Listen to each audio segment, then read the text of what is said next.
Sistem pencernaan ayam dimulai dari paruh dan berakhir di kloaka.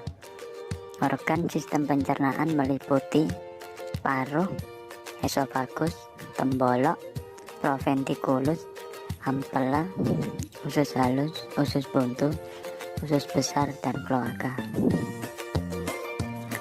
Organ pencernaan pada ayam yang pertama yaitu mulut. Mulut ayam terdiri dari paruh dan lidah. Ayam tidak memiliki gigi sejati, sehingga bagian mulut ayam bagian atas dan bawah tersusun atas lapisan tanduk dan lidah ayam sebagai pendorong makanan agar masuk ke esofagus. Kelenjar saliva yang di dalam mulut mengeluarkan semacam mukosa sebagai pelumas makanan untuk mempermudah makanan masuk ke esofagus. Selanjutnya yaitu esofagus atau tenggorokan. Esofagus berupa saluran memanjang seperti tabung sebagai jalan makanan dari mulut sampai permulaan tembolok. Dinding esofagus dilapisi selaput lendir dan terdapat gerakan peristaltik yang akan melicinkan dan mendorong makanan hingga sampai ke tembolok. Fungsi utama dari esofagus adalah menyalurkan makanan ke tembolok. Yang selanjutnya yaitu tembolok atau crop.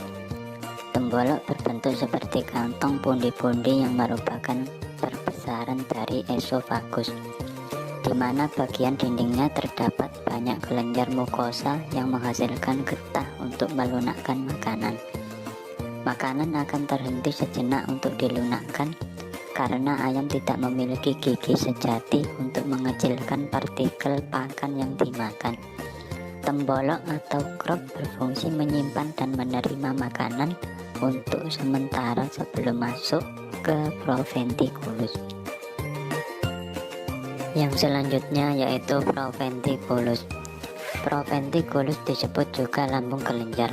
Proventriculus merupakan perbesaran terakhir dari esofagus dan merupakan perut sejati ayam, serta sebagai tempat terjadinya pencernaan secara enzimatis. Dinding dari proventriculus mensekresikan asam klorida, pepsin, dan getah lambung yang berguna untuk mencerna protein. Selanjutnya yaitu ampela atau gisar. Ampela atau gisar berbentuk oval dengan dua lubang masuk dan keluar pada bagian atas dan bawah. Bagian atas lubang masuk berasal dari proventriculus dan bagian bawah lubang pengeluaran menuju ke duodenum atau usus halus.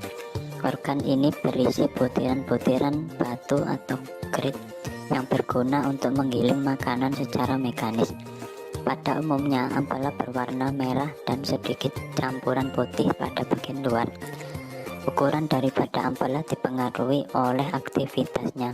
Bila ayam terbiasa diberi pakan yang sudah digiling, maka ampela akan lisut.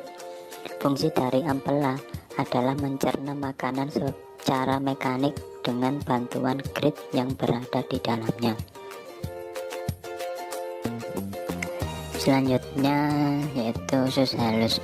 Usus halus atau usus kecil terbagi atas 3 bagian yaitu duodenum, jejunum, dan ileum. Pada duodenum disekresikan enzim pankreatik berupa enzim amilase, lipase, dan tripsin. Pencernaan ayam di dalam usus kecil secara enzimatik. Dengan fungsinya, enzim-enzim terdapat protein, lemak, dan karbohidrat. Protein akan diubah menjadi asam amino oleh pepsin dan kemotripsin. Lemak akan diubah menjadi asam lemak dan gliserol oleh lipase, sedangkan karbohidrat menjadi disakarida lalu monosakarida oleh amilase. Pencernaan pada usus halus tidak menghidrolisis secara kasar. Serat kasar akan langsung masuk ke organ pencernaan terakhir. Yang selanjutnya yaitu usus buntu. Usus buntu terletak di antara usus halus dan usus besar, di mana kedua ujungnya buntu, maka disebut juga usus buntu. Memiliki panjang sekitar 10-15 cm berisi calon fases atau tinja.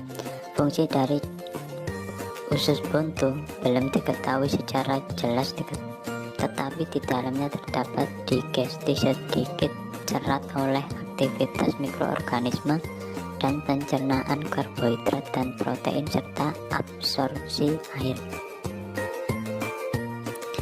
Yang selanjutnya yaitu usus besar.